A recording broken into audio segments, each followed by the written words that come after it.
बच्चों, हम बात करेंगे 12th क्लास के पॉलिटिकल साइंस के सैम्पल क्वेश्चन पेपर के पार्ट 2 की, मीन सेक्शन बी की बात करेंगे, जिसका हिंदी में सॉल्यूशन कर रहे हैं यहाँ।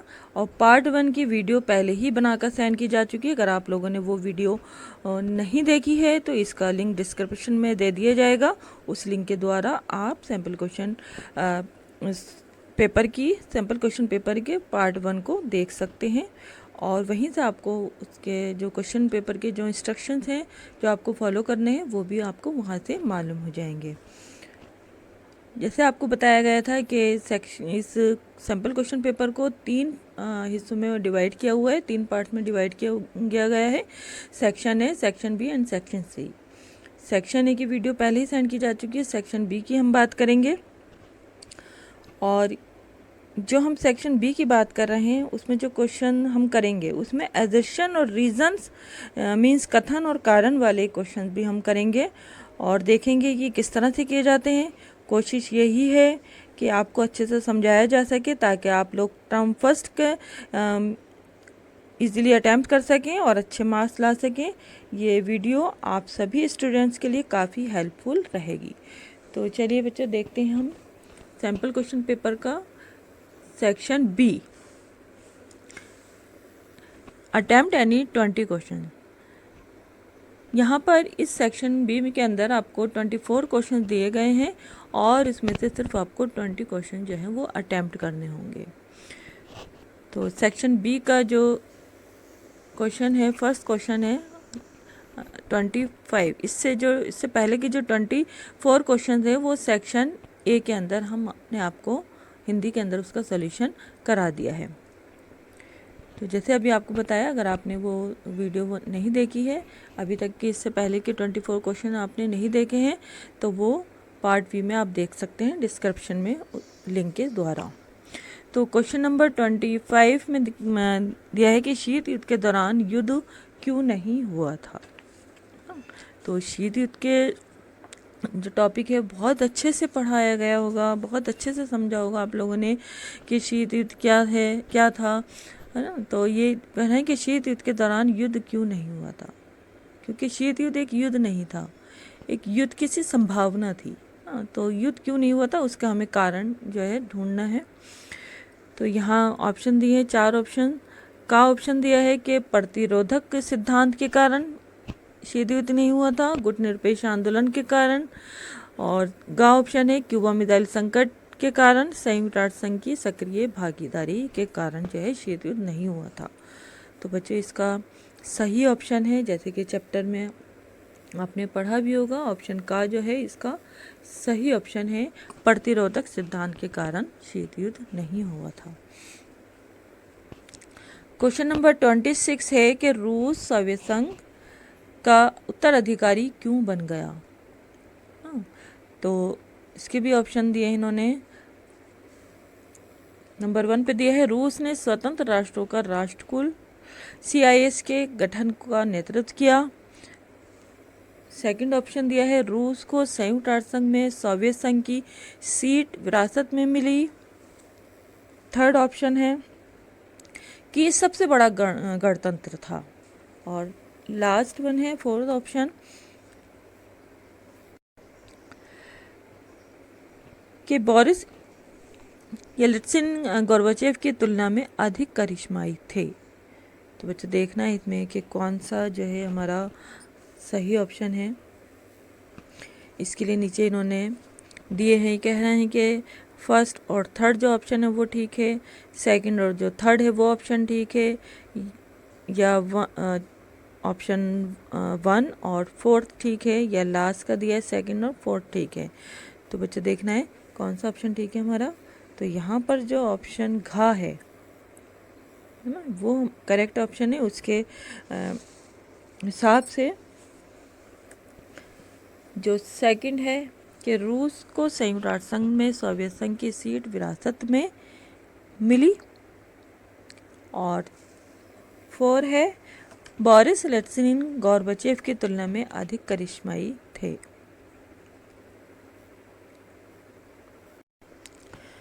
क्वेश्चन नंबर 27 के 1920 के कांग्रेस के नागपुर अधिवेशन में ये सिद्धांत स्वीकार कर लिया गया था कि राज्यों का पुनर्गठन भाषा के आधार पर किया जाएगा। इसके बावजूद आज़ादी के बाद नेता इसके खिलाफ क्यों थे? क्वेश्चन को अच्छे से समझिए आप, और फिर इसका सही ऑप्शन हमें देखना है। तो इसमें जो ऑप्शन दिए इन्होंने दिए हैं कि भाई नंबर 1 पे दिया है कि स्वतंत्रता और विभाजन के बाद स्थिति बदल गई। दूसरा ऑप्शन है कि व्यवधान और विघटन का कारण बन सकता था। फिर है मिश्रित अर्थव्यवस्था को अपनाया गया। 4 ऑप्शन दिया है कि नियोजित अर्थव्यवस्था को अपनाया, है ना। अब सही उत्तर का चयन करना है हमें, सही उत्तर को हमें पहचानना है। तो बच्चों इसके लिए जो सही ऑप्शन है यहाँ पर इस क्वेश्चन के लिए वो है गा ऑप्शन, ना। गा ऑप्शन में दिया है इन्होंने, फर्स्ट और सेकंड जो है ये ऑप्शन करेक्ट है। तो बच्चों 27 का जो सही ऑप्शन है वो है गा ऑप्शन। क्वेश्चन नंबर 28 कि शीत युद्ध कोल्ड वार की समाप्ति के वर्षों बाद अवसर की वैश्विक उपलब्धता होने पर भी मध्य एशियाई गणराज्य ऊपर नहीं उठे। इसका क्या कारण था? ऊपर नहीं उठे क्यों? तो इसके जो ऑप्शन है वो दिया है कि सोवियत प्रभाव की पृष्ठभूमि, खा ऑप्शन है देशों में सत्तावाद, और गा ऑप्शन दिया है अमेरिका की भागीदारी, और घा ऑप्शन दिया है कि देशों की पारंपरिक रूप से अलग अलग प्रकृति। हाँ, तो जैसे क्वेश्चन में पूछा गया है उसके अकॉर्डिंग जो सही ऑप्शन है वो है हमारा खा ऑप्शन, देशों में सत्तावाद। क्वेश्चन नंबर 29 कि सरदार वल्लभ भाई पटेल को रियासतों के एकीकरण का कार्य सौंपा गया था। जैसा हमें मालूम है कि सरदार वल्लभ भाई पटेल की बहुत अहम भूमिका रही थी रियासतों के एकीकरण के अंदर। तो निम्नलिखित में से कौन सा तर्क सही नहीं है? बच्चे क्वेश्चन जब आप पढ़ें तो उसको अच्छे से समझें कि उसमें क्या चीज़ पूछी गई है। अब यहाँ पे ये पूछा गया है कि कौन सा तर्क, कौन सा स्टेटमेंट जो है वो सही नहीं है। तो ऑप्शन दिए हैं, का ऑप्शन दिया है कि उनके पास एक लंबा राजनीतिक अनुभव था, है ना, एक्सपीरियंस था उनके पास। खा ऑप्शन दिया है कि वे एक दूरदर्शी और एक अच्छे वक्ता थे। तीसरा ऑप्शन है कि मुस्लिम लीग चाहती थी कि एकीकरण का कार्य सरदार वल्लभ भाई पटेल को सौंपा जाए, ना। तो बच्चा हमें सही गलत ऑप्शन, हमने जो स्टेटमेंट है वो हमें ढूंढना है। घा ऑप्शन है कि वे गृह मंत्री, होम मिनिस्टर के साथ साथ रियायत विभाग मतलब कंसेशन डिपार्टमेंट के मंत्री भी थे। तो बच्चे जैसे कि चैप्टर्स के अंदर पढ़ा होगा उसके समझते हुए आप इस आंसर को समझने में आसानी होगी आपको कि इसके जो इसमें से 3 जो स्टेटमेंट है वो ठीक है और एक जो स्टेटमेंट है वो गलत है। तो जो हमारा फर्स्ट ऑप्शन था वो भी हमारा ठीक है, बी जो खा ऑप्शन है ये भी सही है, जो गा ऑप्शन है बच्चों ये जो है सही नहीं है कि मुस्लिम लीग चाहती थी कि एकीकरण का कार्य सरदार वल्लभ भाई पटेल को सौंपा जाए। हाँ, तो ये ऑप्शन जो है हमारा गा ऑप्शन जो है ये करेक्ट नहीं है। तो इसके अकॉर्डिंग हमारा जो क्वेश्चन नंबर 29 का सही ऑप्शन है वो है गा ऑप्शन। बच्चों देखते हैं क्वेश्चन नंबर 30 कि भारत सरकार ने 1971 में सोवियत संघ के साथ संधि पर हस्ताक्षर क्यों किए, है ना, क्यों साइन किए 1971 में भारत सरकार ने सोवियत संघ के साथ? तो इसका ऑप्शन है, पहला ऑप्शन है का ऑप्शन है बांग्लादेश संकट के दौरान भारत को राजनयिक और सैन्य सहायता की आवश्यकता थी। दूसरा ऑप्शन है कि भारत सोवियत संघ के बहुत करीब था। गा ऑप्शन है भारत अमेरिका से दूर रहना चाहता था, और घा ऑप्शन है दोस्ती को मजबूत करने के लिए। तो बच्चों इसका जो सही ऑप्शन है वो है हमारा का ऑप्शन, कि भारत सरकार ने 1971 में जो सोवियत संघ के साथ संधि की थी उसके ऊपर हस्ताक्षर इसलिए किए थे क्योंकि का ऑप्शन में बताया है कि बांग्लादेश संकट के दौरान भारत को राजनयिक और सैन्य सहायता की आवश्यकता थी। क्वेश्चन नंबर 31 में पूछा जा रहा है कि नीति आयोग के बारे में। बच्चों जैसे आपको पहले भी इससे पहले बताया गया है, आपको सैम्पल क्वेश्चन पेपर की जो फर्स्ट वीडियो इसमें बताया था कि जो नीति आयोग है वो हमारे लिए नया टॉपिक है और इसको आपको एनसीईआरटी की जो बुक है उसमें आपको इस टॉपिक के बारे में पढ़ने को नहीं मिलेगा। इस टॉपिक को अलग से आपको समझाया गया था, पढ़ाया गया था। तो ये क्या है कि नीति आयोग के बारे में इन कथनों पर विचार करके गलत कथन का पता लगाएं। तो अब हमें ये देखना है कि गलत जो स्टेटमेंट है वो कौन सी है। तो जितने भी न्यू टॉपिक है ना उनको बहुत अच्छे से पढ़ना है क्योंकि इसमें से क्वेश्चंस ज़रूर आ सकते हैं। तो पहला ऑप्शन है कि नीति आयोग केंद्र सरकार के थिंक टैंक के रूप में कार्य करता है।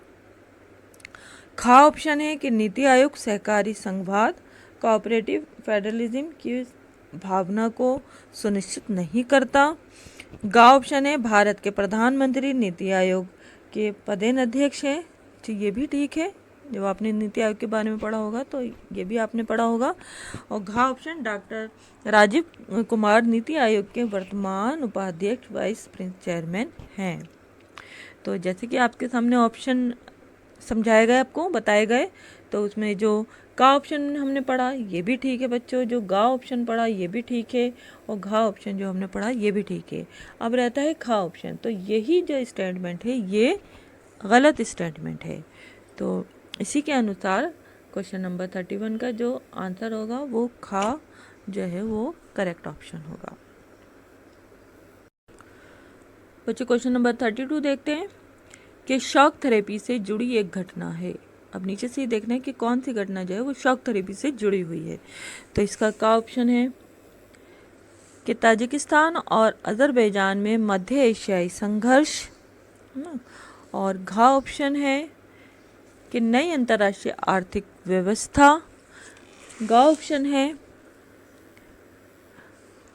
अमेरिका ने साम्यवाद को जड़ से उखाड़ फेंकने की योजना बनाई। और लास्ट ऑप्शन है घा ऑप्शन है कि अमेरिकी डॉलर के मुकाबले रूसी मुद्रा को स्थिर करना। तो सही जो ऑप्शन है वो हमारा है घा ऑप्शन, है ना, कि ये घटना जो है शॉक थेरेपी से जुड़ी हुई घटना है। क्वेश्चन नंबर 33 इतिहास की सबसे बड़ी गैराज सेल शब्द किससे संबंधित है। तो इसके ऑप्शन दिए हैं कि क्यूबा मिसाइल क्राइसिस, खा ऑप्शन है गल्फ वार खाड़ी युद्ध, गा ऑप्शन है बोल्शेविक रेवोल्यूशन बोल्शेविक क्रांति, और घा ऑप्शन है शॉक थेरेपी। तो बच्चे जैसे आपने शॉक थेरेपी के बारे में अच्छे से पढ़ा होगा तो वहीं पर ही आपने जो है गैराज सेल के बारे में भी पढ़ा होगा। तो बच्चों इसका जो सही ऑप्शन है वही हमारा घा option shock therapy. Shock therapy से जुड़ा हुआ शब्द है गैराज सेल। अब बच्चों स्टार्ट होते हैं हमारे एजर्शन वाले क्वेश्चन। बीच बीच में आपको एजर्शन वाले क्वेश्चन भी करने के लिए होंगे। तो एजर्शन वाले क्वेश्चन जो हैं वो आपको बहुत ध्यान से करने हैं। देखिए बच्चों क्वेश्चन नंबर 34 ये एजर्शन का क्वेश्चन है ना, मतलब कथन और रीज़न इसमें दे रखे हैं। तो इसमें एजर्शन मतलब कथन को भी ध्यान से पढ़ना है आपको और जो रीज़न है उसको भी ध्यान से पढ़ना है ना। सिर्फ पढ़ना ही नहीं है बल्कि इसको अच्छे से समझना भी है और इन दोनों के बीच में क्या कनेक्शन है, क्या लिंक है उसको भी ढूंढना है और उसको समझते हुए सही विकल्प तक पहुंचना है, सही विकल्प की जो है पहचान करनी है। तो सबसे पहले आपको अब जो है हमें कथन पढ़ना है, उसका जो एजर्शन है वो पढ़ना है कि शीत युद्ध ना तो युद्ध था, जैसे अभी बताया गया कि शीत युद्ध नहीं था, लेकिन युद्ध किसी संभावना थी। ऐसा लगता था कि अब युद्ध हो जाएगा, लेकिन युद्ध नहीं हुआ था। तो ये चीज़ ठीक है। शीत युद्ध ना तो युद्ध था और ना ही सशस्त्र सैन्य संघर्ष था, ये भी नहीं था, और ना ही शांति की स्थिति थी। और ऐसा नहीं है कि युद्ध नहीं था तो शांति बनी हुई थी, शांति भी नहीं बनी हुई थी ना, शांति की स्थिति नहीं थी, बल्कि ये असहज शांति की स्थिति थी।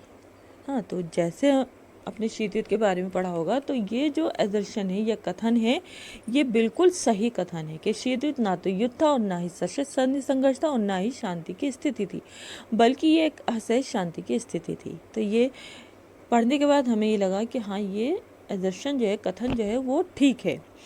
अब हमें देखना है इसका रीज़न, कारण, कि शीत युद्ध जो है वो चतुर चालों, प्रचारक गतिविधियों और कूटनीतिक संघर्षों से नहीं लड़ा जा रहा था। तो बच्चे रीज़न जो है ये गलत लग रहा है ना, ये रीज़न ठीक नहीं है। जो हमने शीत युद्ध के बारे में जो पढ़ा है उसमें ऐसा कुछ नहीं दे रखा। तो यहाँ पर हम किस निर्णय पे पहुँचे कि जो हमारा अदर्शन है, जो कथन है, वो तो ठीक है, लेकिन जो रीज़न है वो गलत है। अब जो नीचे ऑप्शन दे रखे हैं, अब उसमें से इसको देखते हुए हम सही ऑप्शन हम देखेंगे। तो पहला ऑप्शन इन्होंने दिया है कि कथन और कारण दोनों ही सही हैं, जबकि ठीक नहीं है, क्योंकि हमारा कथन ठीक है और रीज़न जो है वो गलत है। बी ऑप्शन दिया है इन्होंने, कथन और कारण दोनों सही हैं, लेकिन कारण कथन की सही व्याख्या नहीं करता, कारण जो है वो गलत है। फिर गा ऑप्शन दिया इन्होंने कि कथन गलत है लेकिन कारण सही है, जबकि हमारा कथन सही है और कारण गलत है। तो हमारा जो बचता है लास्ट ऑप्शन बचता है घा ऑप्शन, कि कथन सही है, जैसे कि हमने अभी देखा कि कथन सही है लेकिन कारण गलत है। तो जो हमने दर्शन को समझा और कारण उसका देखा, तो उसके हिसाब से जो घा ऑप्शन है वो हमारा सही ऑप्शन है कि कथन सही है और कारण गलत है ना। नेक्स्ट क्वेश्चन है हमारा क्वेश्चन नंबर 35 कि अमेरिकी राष्ट्रपति जॉर्ज बुश ने किस स्थिति को नई विश्व व्यवस्था की संज्ञा दी थी। तो इसके 4 ऑप्शन है। यहाँ का ऑप्शन है संयुक्त राष्ट्र ने ऑपरेशन डेजर्ट स्टॉर्म की अनुमति दी थी, संयुक्त राष्ट्र ने ऑपरेशन इराकी फ्रीडम की अनुमति दी थी, या क्यूबा मिसाइल संकट को टालने के बारे में जानने के लिए। घ ऑप्शन है इराक के युद्ध में हार। तो बच्चे इसका जो है का ऑप्शन जो है वो ठीक है ऑप्शन, कि संयुक्त राष्ट्र ने ऑपरेशन डेजर्ट स्टॉर्म की अनुमति दी थी। अब करते हैं क्वेश्चन नंबर 36 के अरब स्प्रिंग का परिणाम था। बच्चे ये भी नया टॉपिक है अरब स्प्रिंग, इसको भी अलग से ही पढ़ाया गया था। तो जितने भी न्यू टॉपिक्स हैं आपको बहुत अच्छे से ध्यान से पढ़ने हैं। तो अरब स्प्रिंग का परिणाम था, इसका जो ऑप्शन है का ऑप्शन है निरंकुश तानाशाही, खा ऑप्शन है समाजवादी व्यवस्था, गा ऑप्शन है शीत युद्ध के बाद, और घा ऑप्शन है पूंजीवादी व्यवस्था। तो बच्चों इसका जो सही ऑप्शन है वो है हमारा का ऑप्शन निरंकुश तानाशाही। क्वेश्चन नंबर 37 देखते हैं, ये फिल इन द ब्लैंक का क्वेश्चन है। इस क्वेश्चन में 2 फिल इन द ब्लैंक्स हैं। नीति आयोग डैश संघ को बढ़ावा देने के लिए एक थिंक टैंक के रूप में कार्य करता है, जहां सरकार प्रौद्योगिकी की मदद से एक डैश के रूप में कार्य करती है। सही विकल्प का चयन करें। अब इसके अंदर हमें सही विकल्प देखना है कि कौन सा सही विकल्प है जो इस फिल इन द ब्लैंक पे भरा जा सकता है। पहला है प्रतियोगी और नियंत्रक, दूसरा है तुलनात्मक और केंद्रीय अधिकार, गा है सहयोगी और सूत्रधार, घ ऑप्शन है से संबंध और सक्षम। तो बच्चे इसका सही जो ऑप्शन है वो है ग ऑप्शन, थर्ड ऑप्शन जो है सहयोगी और सूत्रधार। क्वेश्चन नंबर 38 है कि योजना आयोग प्लानिंग कमीशन की जगह नीति आयोग क्यों लाया गया ना। ये हम जानते हैं कि नीति आयोग से पहले जो था प्लानिंग कमीशन था, उसकी जगह जो है नीति आयोग को लाया गया। तो उसका कारण पूछ रहे हैं कि इसके पीछे क्या कारण था। तो इसका का ऑप्शन दिया है कि विकास की कठिन चुनौतियों का सामना करने के लिए और अधिक प्रयास की आवश्यकता थी। खा ऑप्शन है योजना आयोग लोगों द्वारा अस्वीकार्य था। गा ऑप्शन है कि योजना आयोग नेताओं द्वारा वांछनीय नहीं था। और गा ऑप्शन है ये विपक्ष द्वारा ना अपोजिशन के द्वारा अस्वीकार्य था। तो जैसे बच्चों योजना आयोग के बारे में आपको समझाया गया था, तो उसमें ये भी बताया गया था कि ये जो का ऑप्शन है कि विकास की कठिन चुनौतियों का सामना करने के लिए और अधिक प्रयास की आवश्यकता थी, इसलिए प्लानिंग कमीशन की जगह नीति आयोग को लाया गया। क्वेश्चन नंबर 39 कि विश्व की समकालीन वास्तविकताओं को देखते हुए संयुक्त राष्ट्र अधिक महत्वपूर्ण भूमिका कैसे निभा सकता है। तो इसका ऑप्शन है का ऑप्शन है मानव अधिकारों के बारे में अधिक मुखर होकर और बदलाव का आह्वान करते हुए। दूसरा है क्षेत्रीय शक्तियों को परिवर्तन करने की अनुमति देकर। गा ऑप्शन है विवादों को सुलझाने के लिए अमेरिका चीन को शामिल करके। और घा ऑप्शन है हमारा कि प्रादेशिक विवादों को सुलझाने के लिए सक्रिय होकर और शांति रक्षक बलों को भेजकर ना। तो बच्चे इसका जो सही ऑप्शन है वो है हमारा का ऑप्शन कि मानव अधिकारों के बारे में अधिक मुखर होकर और बदलाव का आह्वान करते हुए जो है संयुक्त राष्ट्र संघ अपनी भूमिका जो है वो और अच्छे से निभा सकता है।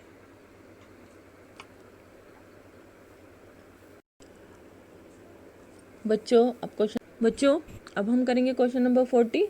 जैसे कि आपको दिखाई दे रहा होगा ये फिर एदर्शन का क्वेश्चन है। तो यहाँ पे हमने फिर वही स्टेप बाय स्टेप हमने वही चीज़ करनी है कि हमने कथन को बहुत ध्यान से अच्छे से समझना है, पढ़ना है, और फिर उसका रीज़न भी पढ़ना है, और फिर ये देखना है कि हमारा कथन ठीक है या रीज़न ठीक है या दोनों ही ठीक है ना।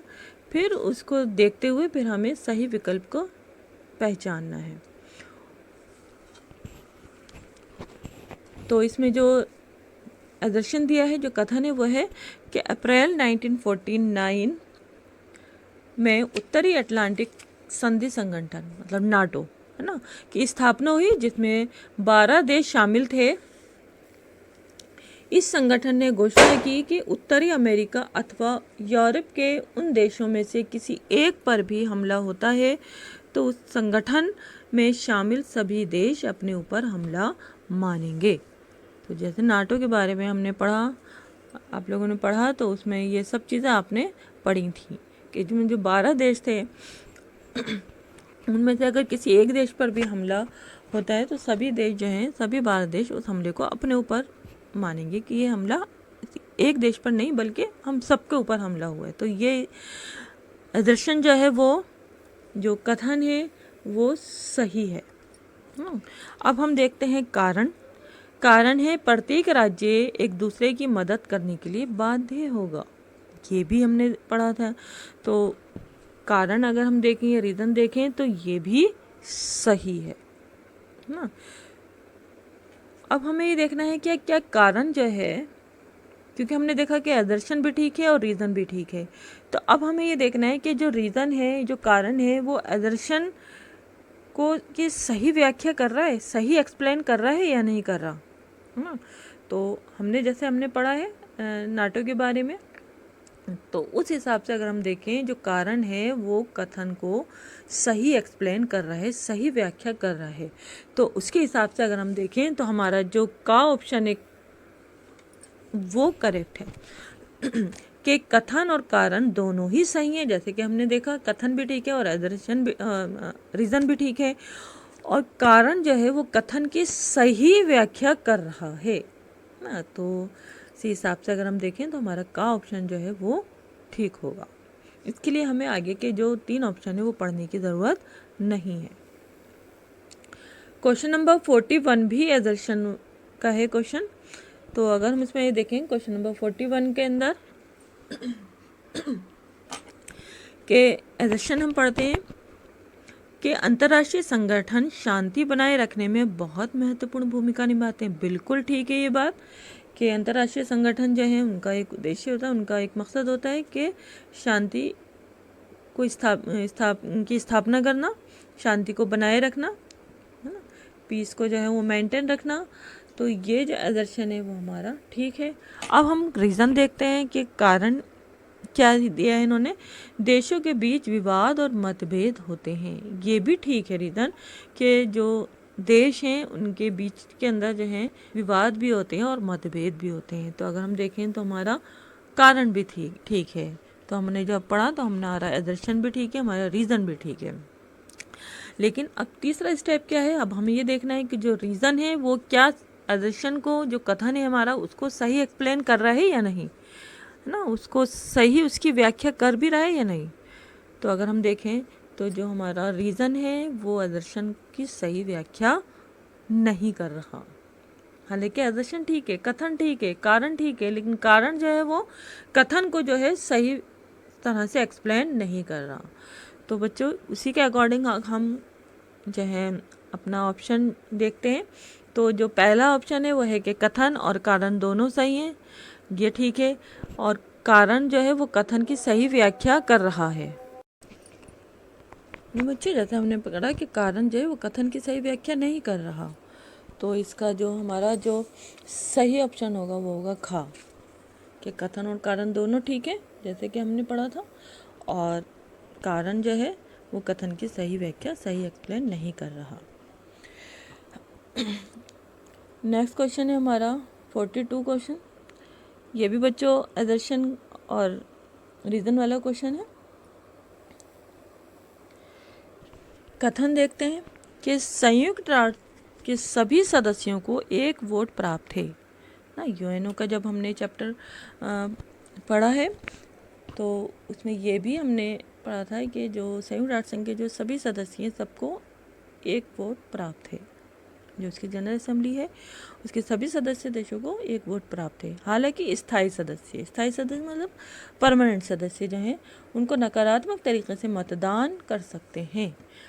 लेकिन इसके बारे में हमने एक चीज़ और पढ़ी थी, वीटो पावर के बारे में। तो जो वीटो पावर थे वो स्थायी सदस्यों के पास होती है, तो उस हिसाब से ये कथन जो है वो ठीक है ना। संयुक्त राष्ट्र संघ के सभी सदस्य को एक वोट प्राप्त है, हालांकि स्थायी सदस्य नकारात्मक तरीके से मतदान कर सकते हैं। मतलब स्थायी सदस्य जो परमानेंट जो सदस्य हैं, मेंबर्स हैं, वो अपनी वीटो पावर का इस्तेमाल, 5 स्थायी सदस्य हैं वो अपने वीटो पावर का इस्तेमाल कर सकते हैं और नकारात्मक तरीके से मतदान कर सकते हैं। अब देखें तो कथन हमारा सही है। अब है कारण। कारण देखते हैं कि विकासशील देशों में कई स्तर पर विकास होता है। बच्चे अगर हम देखें तो ये रीज़न भी ठीक है बिल्कुल, जो विकासशील देश हैं, जो विकासशील कंट्रीज़ हैं, उनमें कई स्तर पर विकास होता है, अलग अलग स्तर पर उनका विकास होता है। तो हमारा कारण भी ठीक है। अब हमें ये देखना है इसके ऑप्शन। तो बच्चे जैसे हमने देखा कि हमारा एजर्शन भी ठीक है क्वेश्चन नंबर 42 में, और हमारा जो है रीज़न भी ठीक है ना। लेकिन अगर हम ये देखें कि क्या रीज़न जो है सही व्याख्या कर रहा है हमारे एजर्शन की, हमारे कथन की, तो उसकी सही व्याख्या नहीं कर रहा। तो इसका जो है खा ऑप्शन, इसका भी खा ऑप्शन ठीक है। कथन और कारण दोनों सही हैं और कारण जो है वो कथन की सही व्याख्या नहीं कर रहा। जो रीज़न है वो हमारे एजर्शन की सही एक्सप्लेन नहीं कर रहा। बच्चों अब हम है हमारा क्वेश्चन नंबर 43। तो बच्चे ये भी आदर्शन का है, ये भी कथन और रीज़न का क्वेश्चन है। तो इसमें आदर्शन है कि सोवियत संघ प्रशासनिक और राजनीतिक अर्थों में गतिरोध हो गया था। इसका रीज़न ये ठीक है, इसका आदर्शन जो है वो ठीक है। जो सोवियत संघ के बारे में हमने पढ़ा है, जो समझे उसके हिसाब से ये आदर्शन कथन जो है वो ठीक है। और जो इसका कारण है वो है सोवियत प्रणाली समाजवाद की विचारधारा पर आधारित थी। जो रीज़न है वो भी ठीक है कि जो सोवियत प्रणाली थी, हमने पढ़ा कि समाजवाद की विचारधारा पर आधारित थी। हमने देखा था ना कि हमारी अमेरिका की विचारधारा क्या थी और सोवियत जो संघ थी उसकी विचारधारा क्या थी। तो सोवियत संघ की विचारधारा समाजवाद थी। तो हमारे इसके हिसाब से हमारा कथन जो है वो भी ठीक है आदर्शन, और जो कारण है रीज़न वो भी हमारा ठीक है। अब हमें ये देखना है, अब हमें थर्ड जो स्टेप है वो क्या करना है कि अब हम इन दोनों के बीच का जो है हमें लिंक देखना है कि क्या जो रीज़न है वो हमारे आदर्शन को सही एक्सप्लेन कर रहा है या नहीं कर रहा, है ना। तो अगर हम देखें तो हमारा जो रीज़न है वो आदर्शन को सही एक्सप्लेन नहीं कर रहा। कहने को हमारा कथन भी ठीक है, हमारा रीज़न भी ठीक है, लेकिन रीज़न जो है वो हमारे जो कथन है, जो आदर्शन है, उसकी सही व्याख्या नहीं कर रहा। तो इस तरह हमारा जो खा ऑप्शन है इसका, ये भी खा ऑप्शन ठीक होगा कि कथन और कारण दोनों सही हैं। जैसे कि हमने देखा कथन भी ठीक है हमारा, रीज़न भी ठीक है, लेकिन जो हमारा रीज़न है वो हमारे आदर्शन की सही व्याख्या नहीं कर रहा। तो इसके लिए खा ऑप्शन ठीक है कि कथन और कारण दोनों सही हैं और कारण कथन की सही व्याख्या नहीं कर रहा। क्वेश्चन नंबर 44 है कि सुरक्षा परिषद ना सिक्योरिटी काउंसिल में स्थायी सदस्यता के लिए भारत के दावे से संबंधित गलत कथन को पहचानिए। बच्चों क्वेश्चन बहुत ध्यान से पढ़ेंगे कि कहाँ पे जो है क्या पूछा जा रहा है ना। गलत कथन, गलत स्टेटमेंट को पूछा जा रहा है। किसी क्वेश्चन में जो है सही स्टेटमेंट को जो है पहचानने के लिए कहा जाता है। तो ये चीज़ें आप ध्यान रखने वाली चीज़ें हैं, इसको याद रखिए। तो पहला ऑप्शन है कि भारत ने संयुक्त राष्ट्र संघ में वित्तीय योगदान दिया है और ये हमेशा भुगतान पर लड़खड़ाता रहा है ना। दूसरा है कि भारत विश्व स्तर पर एक आर्थिक शक्ति के रूप में उभरा है। बच्चों ये भी बिल्कुल ठीक आंसर है, ऑप्शन है। थर्ड ऑप्शन है कि भारत ने संयुक्त राष्ट्र संघ की लगभग सभी पहलों में भाग लिया है। ये भी बिल्कुल सही है। ऑप्शन 4 है कि संयुक्त राष्ट्र संघ की शांति सेना में भारत की भूमिका एक लंबी और पर्याप्त है। ये भी बिल्कुल ठीक है। अब जैसे ऑप्शन दिए हैं उस ऑप्शन के हिसाब से अगर हम देखें कि ये 3 ऑप्शन तो बिल्कुल सही है, लेकिन ये जो फर्स्ट ऑप्शन है ये गलत है कि भारत ने संयुक्त राष्ट्र में वित्तीय योगदान दिया है, लेकिन ये जो इसमें लिखा है कि ये हमेशा भुगतान पर लड़खड़ाता रहा, ये चीज़ गलत है। तो जो नीचे जो ऑप्शन दिए हैं कि के 1 गलत है ना, जो ऑप्शन 1 है वो गलत है। तो नीचे ऑप्शन के पढ़ने की ज़रूरत है ही नहीं, ये ऑप्शन जो हमारा ठीक है, क्योंकि इसमें हमने जो एक्सप्लेन किया है उसके अकॉर्डिंग आपको मालूम हो गया होगा कि का ऑप्शन जो है वो हमारा सही है। बच्चों करेंगे हम क्वेश्चन नंबर 45। ये भी आदर्शन का है और रीज़न का। तो इसमें आदर्शन है, इसका कथन है कि नीति आयोग गैर संवैधानिक निकाय है। ये हमने पढ़ा है इसके अंदर, हाँ है ना, आप लोगों ने पढ़ा है कि नीति आयोग जो है गैर संवैधानिक वाला एनजीओ है। और इसका जो इस हिसाब से जो हमारा कथन है वो सही हो गया। कारण है कि भारत के मुख्यमंत्री नीति आयोग के पदेन अध्यक्ष हैं। बच्चे ये चीज़ गलत है ना। रीज़न जो है वो गलत दिया है कि जो भारत के जो मुख्यमंत्री हैं वो नीति आयोग के पदेन अध्यक्ष हैं, ये गलत आंसर है रीज़न। तो अब हमें यहाँ पर पता चल गया है कि हमारा आदर्शन ठीक है, रीज़न गलत है। तो इसमें हम सही ऑप्शन चूज़ कर सकते हैं। तो गा ऑप्शन ठीक है गया कि कथन सही है और कारण जो है वो गलत है। तो बच्चों 45 क्वेश्चन का जो सही आंसर हो गया वो हो गया हमारा गा ऑप्शन कि हमारा आदर्शन ठीक है और रीज़न जो है वो गलत है। 46 की कि निम्नलिखित मामलों में से किन मामलों में अंतर्राष्ट्रीय संगठन मदद करता है। तो बच्चों देखना है हमें सही विकल्प कौन सा है। तो पहला विकल्प इन्होंने दिया है लोकतांत्रिक देशों में बेहतर रहन सहन की स्थिति को स्थापित करना। दूसरा है शांति और युद्ध के मामलों में। थर्ड ऑप्शन है मानव अधिकारों के उल्लंघन को रोकने के लिए। और लास्ट वन फोर्थ ऑप्शन है क्षेत्रीय विवादों को हल करना। हाँ, तो इसी के अकॉर्डिंग हमें देखना है कि हमारा सही ऑप्शन कौन सा है। तो बच्चों सही ऑप्शन जो इन्होंने यहाँ दिए हैं कि घ ऑप्शन। घ ऑप्शन का मतलब है जो सेकंड स्टेटमेंट है और जो थर्ड स्टेटमेंट है वो हमारी सही है। सेकंड और थर्ड कि शांति और युद्ध के मामलों में मानव अधिकारों के उल्लंघन को रोकने के लिए। अब देखते हैं हम क्वेश्चन नंबर 47 कि भाषा के आधार पर ना लैंग्वेज के आधार पर राज्यों के पुनर्गठन के क्या नकारात्मक प्रभाव पड़े। कि जो भाषा के आधार पर राज्यों को पुनर्गठन हुआ था उसके क्या जो है नेगेटिव प्रभाव पड़े। पहला है का ऑप्शन कि सत्ता के बंटवारे के अवधारणा को साकार किया गया। खा ऑप्शन है कि भिन्नता के सिद्धांत को स्वीकार किया गया। गा ऑप्शन है कि राज्यों के सीमांकन के लिए एक समान आधार पाया गया। और लास्ट घा ऑप्शन है कि देश के कई हिस्सों में आंदोलन शुरू हो गए जिसमें अलग राज्य की मांग की जाने लगी ना। तो ये मालूम ही है हमें कि जो हमारा घा ऑप्शन है वो करेक्ट ऑप्शन है कि देश के कई हिस्सों से जो है आंदोलन शुरू हो गए थे और जिसमें अलग अलग राज्यों की मांग की जाने लगी थी। तो 47 का हमारा घा ऑप्शन ठीक है। तो बच्चों बात करते हैं हम सेक्शन बी के लास्ट क्वेश्चन 48 की। नेहरू युग के दौरान हमारे देश के कुछ राजनीतिक दलों और समूह को ऐसा क्यों लगा कि भारत को अमेरिका के नेतृत्व वाले गठबंधन के साथ ज़्यादा दोस्ती रखना चाहिए थी।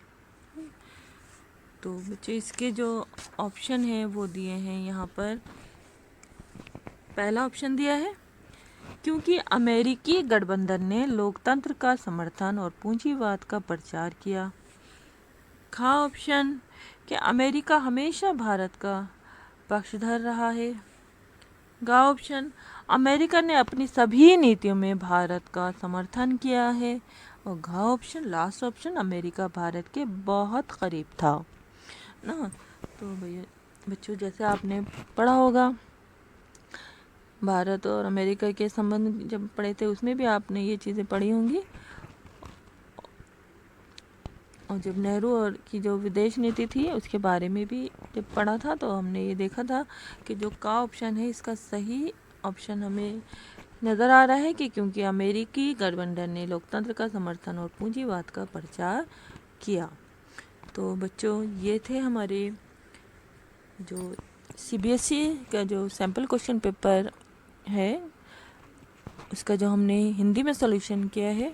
और जैसे कि बताया गया आपको कि क्वेश्चन पेपर को 3 हिस्सों में डिवाइड किया गया, सेक्शन ए और सेक्शन बी और सेक्शन सी। तो ये जो आज हमने डिस्कस किए हैं ये हमने किया है सेक्शन बी के 24 क्वेश्चंस। और जो सेक्शन ए है उसकी वीडियो पहले ही सेंड की जा चुकी है, उसका लिंक जो है वो डिस्क्रिप्शन में दे दिया जाएगा।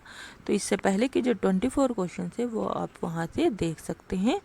और ये वीडियो जो है वीडियो 1 जो पार्ट 1 के ऊपर जो बनाई गई है और पार्ट 2 जो है इसका सैम्पल क्वेश्चन पेपर का, इन दोनों वीडियो को आप देखकर इन 48 क्वेश्चन की तैयारी अच्छे से कर सकते हैं। और टर्म 1 को जो है वो आप इजीली जो है अटेम्प्ट कर सकते हैं और अच्छे मार्क्स ला सकते हैं।